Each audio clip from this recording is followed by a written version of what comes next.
फारूकी, मैं तो हैरान हो गया हूं, मैं परेशान हो गया हूं। ख्वाजा आसिफ साहब ने तो मुझे जगा दिया है। मुझे नहीं पता था कि इतना ज़्यादा यानी पाकिस्तान डिपेंड कर रहा है अमेरिका पर कि उसके बगैर तो हम शायद एक दिन भी गुजारा नहीं कर सकते।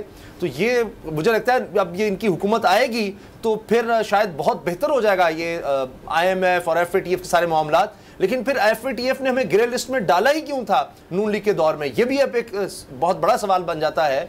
तो अमेरिका उस वक्त हमसे नाराज था, अब क्या हालात है? तो ये इमरान खान साहब को तो ये मिलकर समझा रहे, इमरान खान को समझ क्यों नहीं आ रही? अब भी वक्त है कि अमेरिका से माफ़ी मांग कर जो भी गलती हो गई तो मामला बड़े अच्छे तरीके से आगे चलाए जा सकते हैं और हमें तो और बेहतर मिल सकता है। ये वेंटिलेटर और ये ड्रिपें सारी खत्म हो सकती हैं, हमें अच्छी खासी खुराक मुहैया कर सकता है अमेरिका।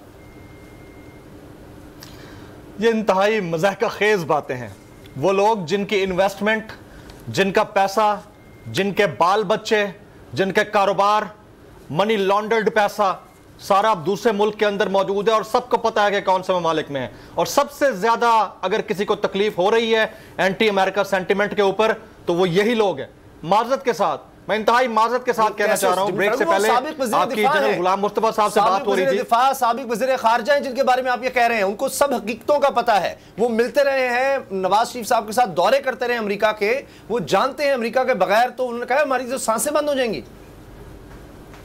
जी जी, वो बिल्कुल मैं कह रहा हूं ना कि उनके जो कंसर्न्स है ना, उनके ऊपर उनको सलूट मारने को दिल करता है, उनको सलूट मारने को दिल करता है। और उनके इस एडमिटेंस पे कि इमरान खान खतरनाक हो चुका है, तो आप सोचिए कि जो इक्तदार में रहते हुए इतना खतरनाक है, अगर सड़कों पर निकला तो कितना खतरनाक होगा। इस बात को भी छोड़ दीजिए। मैं इंतहाई अफसोस के साथ कहता हूं, ब्रेक से पहले हमारी जनरल मुस्तफा साहब से बात हो रही थी, उन्होंने कहा कि इमरान खान मैटर नहीं करता, यह रियासत मैटर करती है। बड़ी जबरदस्त बात की उन्होंने ये भी कहा कि ये रियासत मैटर करती है, जो भी बाद में प्राइम मिनिस्टर आएगा वो इसको इन्वेस्टिगेट कर लेगा। यानी एक शख्स बाकायदा तौर पर इतने बड़े लेवल पर जो चीफ एग्जीक्यूटिव है इस मुल्क का, वो ये कह रहा है कि एक साजिश रचाई जा रही है और उसकी इन्वेस्टिगेशन बाद में आकर वो लोग करेंगे जिनके ऊपर इल्जाम है। यानी जो इस सारे मामले के अंदर मुल्जिम है वो इसको इन्वेस्टिगेट करेंगे बाद में इक्तदार में आने के बाद। पहली बात तो ये। दूसरा, इंडिया मुसलसल लाइव दिखा रहा है। मैं पहले भी एक कमेंट कर चुका हूं, इंडिया क्या दिखा रहा है कि एंड ऑफ इमरानिस्तान। यह मामला इमरानिस्तान का नहीं है। इमरान कौन है मैं आपको बता देता हूं। पिछले 3 साल के अंदर, in last 3 long years, Pakistan hosted 2 OIC summits, foreign minister summits. किस पे ऊपर थे? एक कश्मीर के ऊपर था, दूसरा अफगानिस्तान के ऊपर था। अफगानिस्तान में वैसे ही पाकिस्तान ने अगर अपेरेंटली अपना ये हमारा स्टांस हो या ना हो, पाकिस्तान को एक बड़ी कामयाबी मिली जब वहां पर अफगानिस्तान को आजादी मिली है, अमेरिका का इनखला हुआ है, ये उससे बड़ी कामयाबी थी। तीसरी बड़ी कामयाबी, आप और हम चुप तो नहीं बैठ सकते ना, हमें तो सब नजर आ रहा है। हमें तो सब नजर आ रहा है कि इमरान खान ने क्या किया है पिछले 3-3.5 साल के अंदर। इस्लामोफोबिया के ऊपर UN जनरल असेंबली के अंदर जो स्पीच उन्होंने की है, दैट वाज कमेंडेबल। उसके बाद यूनाइटेड जनरल असेंबली में जो कुछ हुआ, यूनाइटेड नेशंस ने 15 मार्च को एक दिन के तौर पर रिकॉग्नाइज किया। ये छोटी काविश नहीं थी। ये वो तमाम चीजें हैं जो कि इंडिया को हमेशा खलती रही हैं। और इंडिया के मामले के ऊपर इमरान खान का बतौर हुकूमत, जाहिर है हुकूमत रियासत को रिप्रेजेंट कर रही है ना, एक क्लियर कट स्टांस था कि कश्मीर में जो हुआ उसके ऊपर वो खुलकर बोलेंगे। आर्टिकल 370-35A की एब्रोगेशन के ऊपर आज इमरान खान इंडिया के लिए इतना इंपॉर्टेंट हो गया है कि वो वहां लिखते हैं कि this is the end of Imranistan. और पाकिस्तान में बैठे हुए लोग उनके टेलीविजन चैनल पर अपीयर होकर, बहुत सारे ऐसे लोग हैं जो पॉलिटिकल पार्टी से ताल्लुक रखते हैं, including peoples party and PMLN, वो उनके चैनल पर अपीयर होकर अपना स्टांस दे रहे हैं। आप किस रियासत की बात करते हैं? और आप इन्वेस्टिगेशन करने के लिए एक प्रॉपर रिजीम चेंज को एंडोर्स करके, आप एक सिटिंग प्राइम मिनिस्टर को उसकी सीट से हटा के उसके बाद इन्वेस्टिगेशन करेंगे। यानी कत्ल हो जाएगा, और यानी कत्ल होने दे रहे हैं आप होने दे रहे हैं कि कोई बंदा मर जाए, उसके बाद जो आएगा ना जिसने कत्ल किया है वो इन्वेस्टिगेशन आके करेगा।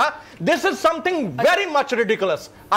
इस मौके के ऊपर अगर स्टेट के अंदर हमारे कोई इदारे हैं, मैं बाकायदा तौर पर, मैं बैठा हूं, मैं एक पाकिस्तानी सिटीजन हूं ना, मैं रिक्वेस्ट करता हूं कि अगर एक मुल्क का वजीर आजम इतना सीरियस और ग्रेव कंसर्न दिखा रहा है तो हमारे मुल्क के जो सीनियर तरीन और सीरियस इदारे हैं जिनमें हमारी मुअज़्ज़ज़ अदलिया भी है, वो देखें इस चीज को इन्वेस्टिगेट करने के लिए सारी सिचुएशन को इस वक्त होल्ड करवाए ताकि कल को अगर कोई शख्स निकलता है तो ये रोना ना रोए। इन केस, सुनिए, इन केस अगर prime minister Pakistan Imran Khan is not speaking the truth, in case, तो आर्टिकल 6 का मुकदमा उन पे बनता है।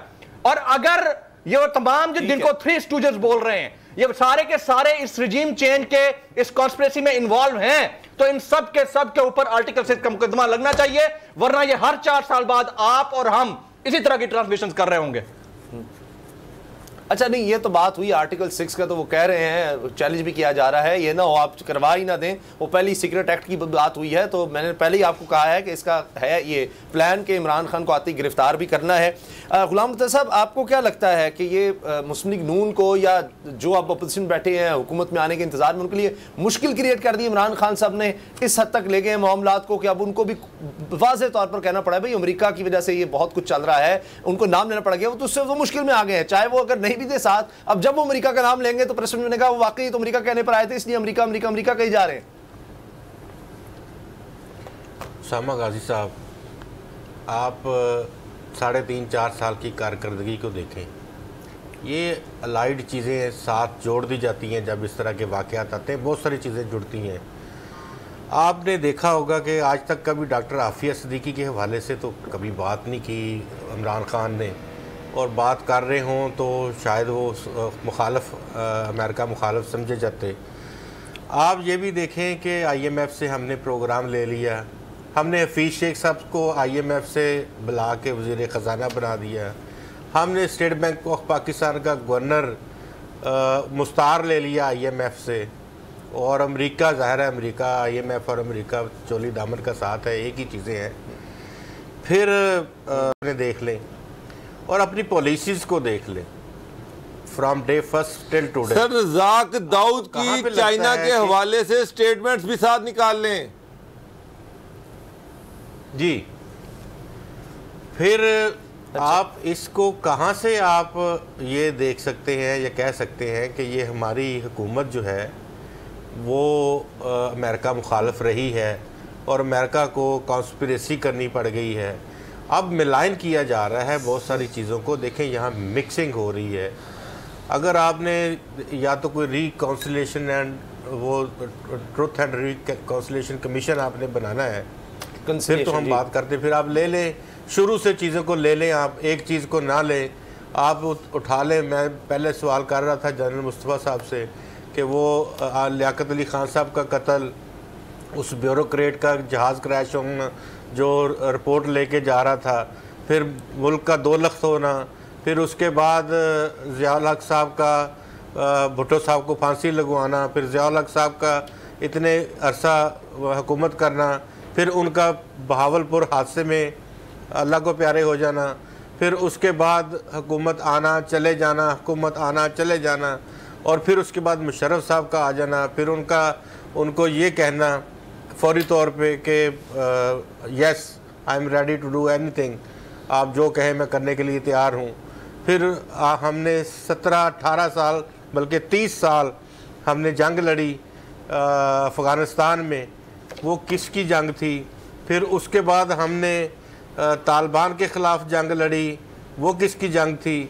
तो वो सारी पॉलिसियाँ उठा ले, किसी के पल्ले में डाले, ये किसी न किसी के पल्ले में आपको डालना होगा।